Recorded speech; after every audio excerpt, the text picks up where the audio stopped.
এই রাস্তাটি ৭১ সালে এই রাস্তাটি এই পর্যন্ত কিন্তু রেকর্ড, বুঝছেন? এই যেখানে দাঁড়িয়ে আছি এটাই রাস্তার মাথা, এটা কিন্তু রেকর্ড হয় নাই, কথাটা বুঝছেন? এই রাস্তাটা এইখান থেকে রেল লাইন পর্যন্ত না হাসান চেয়ারম্যানের আমলে না একবার বান্ধা হয়েছে, তারপরে মকবুল চেয়ারম্যানের আমলে একবার বান্ধা হয়েছে, সালাম চেয়ারম্যানের আমলে একবার বান্ধা হয়েছে, তিনবার কিন্তু রাস্তাটা বান্ধা হয়েছে। এই পুরাতন রাস্তাটা বেকু দিয়া কাটিয়া না মাটি ফেলে দিছে না, মানুষের যাতায়াতের অবস্থা খারাপ করে ফেলাইছে, মানুষ যাইতে পারে না না। এইটা বয়জুল নিয়ে কাটছে হ্যাঁ, এই রাস্তা কাটি ফেলাইছে। অতএব আমার প্রশাসনের কাছে আকুল আবেদন না, এই পুরাতন রাস্তা বলবৎ রাখার জন্য, এবং এই রাস্তাটি যদি এই রাস্তাটি যখন যাবে তখন মানুষের অসুবিধা হবে না, এখানকার ধান ফসল নিতে কিন্তু মানুষের খুবই অসুবিধা হবে।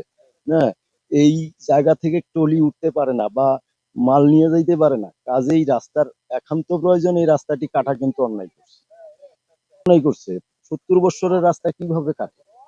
সে অভিযোগ দিত, পরিশোধে দিত, ইউনো অফিসে দিত, দিয়ে ভূমি অফিসে দিয়ে তারপরে রাস্তা কিভাবে সে কাটবে সেটা তার দরকার ছিল, সে গায়ের জোরে কিন্তু রাস্তাটা কাটতে পারছে। এত বড় একটা রাস্তা, এলাকাবাসী হিসাবে আমি বললাম, আপনার আইনের কাছে আমার এটাই আবেদন যে উনি যেন রাস্তাটা তদন্ত করে যেন পরিকল্পনা ভাবে রাস্তাটা ঠিক করে।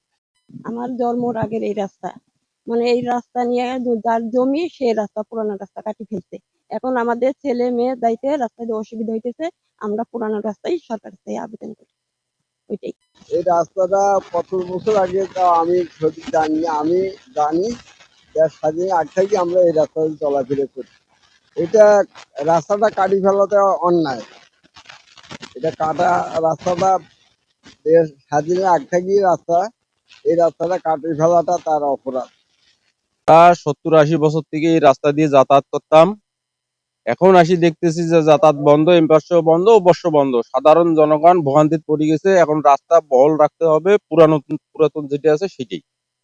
জান্নাতুল ফেরদৌস নুহা, ক্লাস 2, আনোয়ারুল কোরআন একাডেমি। হ্যাঁ, আমরা মাদ্রাসায় যেতে দেরি হয় এবং উপর দিয়ে তকবি যাওয়া লাগে। রাস্তা কাটা, আমরা পড়ে যাই, কোনো সময় জামা ছিঁড়ে যায়। আমরা এই রাস্তা ঠিক চাই। আমাদের আগের এই পুরোনো রাস্তাটা যে ছিল, আমাদের এই পুরোনো রাস্তাটা কেটে এখন জমি বানাইছে। আমাদের মাদ্রাসা স্কুল যাইতে এখন অনেক অসুবিধা হচ্ছে। অনেক শিক্ষার্থীরা মাদ্রাসা স্কুল যা বন্ধ করে পর্যন্ত দিয়ে দিছে। এখন আমাদের এই দিকেও বন্ধ, এখন ওই দিকেও বন্ধ। আমাদেরকে এই রাস্তাটা ঠিক করতে হবে। আমাদের সরকারের কাছে এটা আকুল আবেদন যে সরকার যেন এই রাস্তাটা যেন অতি তাড়াতাড়ি যেন ঠিক করে দেয়। যাইতে পারি না, 7টার সময় যাওয়া লাগে, দেরি হয়, আবার রাস্তা ভাঙা, পড়িও যাই। আনোয়ারুল কোরআন একাডেমি মাদ্রাসা, নবদিগঞ্জের কাছে। আমরা বিচার চাই, আমাদের পুরোনো রাস্তায় দরকার।